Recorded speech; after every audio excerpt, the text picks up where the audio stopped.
Hello friends, இன்றைக்கி நம்ம வீட்டில் இருக்கிற வேஸ்ட்டான கிளாத்தை வச்சு பில்லோ வந்து தைக்க போகிறோம். அதுவும் மிஷின் இல்லாமல் கையால் தைக்க போகிறோம். நான் வந்து லெகின் ஃபேண்ட்டு பட்டேலா ஃபேண்ட் எடுத்திருக்கேன். அது வேஸ்ட்டாக இருந்துச்சு எங்கள் வீட்டில். அதை நல்லா குட்டி குட்டி பீஸாக கட் பண்ணி எடுத்துக்கோங்க. அதுக்கப்புறம் ஒரு டாப்போடைய சென்டர் பகுதி இது மேலேயும் கீழேயும் கட் பண்ணிவிட்டு சென்டராக இருக்கிற பகுதியை மட்டும் எடுத்துக்கோங்க. இப்போ வந்து மேலேயும் கீழே மட்டும்தான் தைக்கிற மாதிரி இருக்கும். நான் பிளாக் கலர் நூலும் ஒரு ஊசியும் எடுத்துக்கிறேன். ஏன் பிளாக் கலர் நூல் எடுத்துருக்கேன்னா உங்களுக்கு காட்டுறதுக்கு நல்லா தெரியும். அது இல்லாமல் இதில் தைக்கும்போது இந்த கிளாத்து துணியில் நம்ம தைக்கும்போது இந்த கலர் துணியில் தைக்கும்போது அந்த பிளாக் நூல் வந்து வெளியே தெரியாது. நான் தைச்சிட்டு காட்டுறேன் பாருங்கள். அப்போது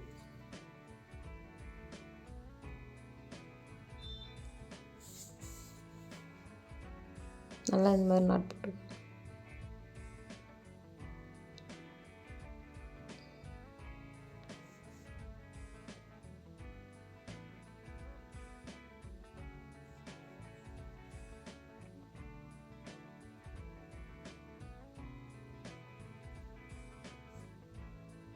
இந்த மாதிரி போட்டுக்கணும். பாருங்கள், குட்டி குட்டியாக போட்டுக்கோங்க.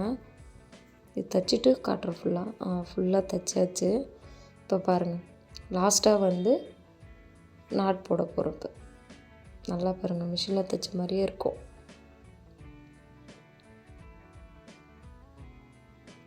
நாட் போடும்போது ஒரு 3 சுத்தாச்சும் சுற்றி நல்லா டைட்டாக போட்டுக்கோங்க. ஏன்னா நம்ம கையால் தைக்கும்போது பிரிஞ்சு வரக்கூடாதுல்ல, அதனால் நல்லா டைட்டாக போட்டுக்கோங்க. போட்டு நல்லா பாருங்கள், இந்த மாதிரி மிஷினில் போட்ட மாதிரியே இருக்கும். திருப்பியாச்சு பாருங்கள், உங்களுக்கு பிரித்து கூட காட்டுறேன் பாருங்கள். அதுக்கப்புறம் இன்னொரு பகுதியும் இப்போ நம்ம வந்து தைக்க போகிறோம்.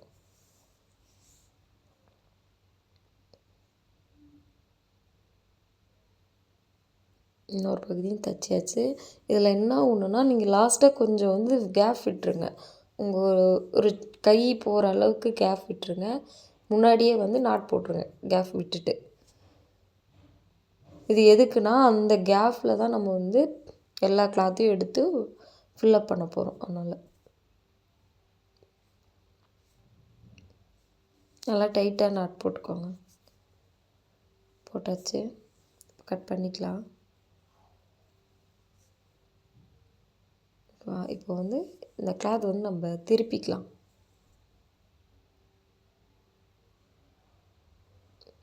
நல்லா திருப்பிக்காங்க.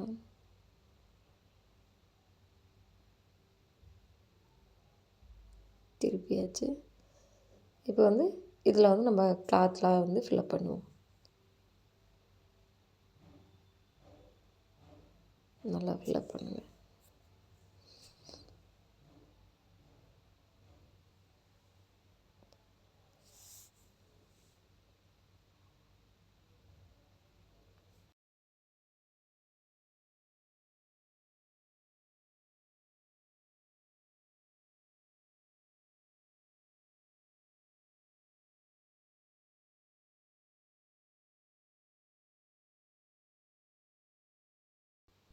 ஃபில்லப் பண்ணிவிட்டு இந்த மாதிரி கொஞ்சம் தட்டி விடுங்க. அப்பப்போ கொஞ்சம் கொஞ்சம் போடும்போது கொஞ்சம் நடுவில் வந்து இந்த மாதிரி தட்டி விடுங்க. ஏன்னா அப்போ தான் வந்து சமமாக வந்து உள்ளே இருக்கும், பார்க்குறதுக்கும் நல்லா நீட்டாக இருக்கும்.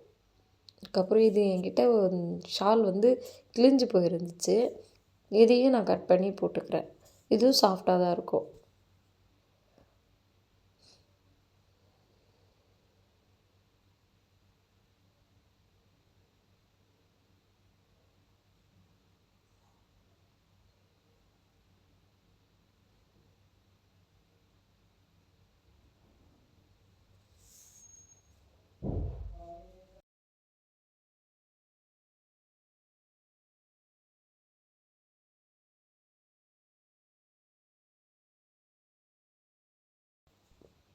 போட்டாச்சு. இப்போ இதையும் நம்ம வந்து தைச்சிக்க போகிறோம். பாருங்கள், மிஷினில் தைச்ச மாதிரியே தைக்க போகிறோம். கையால் தைச்ச மாதிரியே இருக்காது. எப்படி தைக்கிறேன்னு மட்டும் நல்லா பாருங்கள்.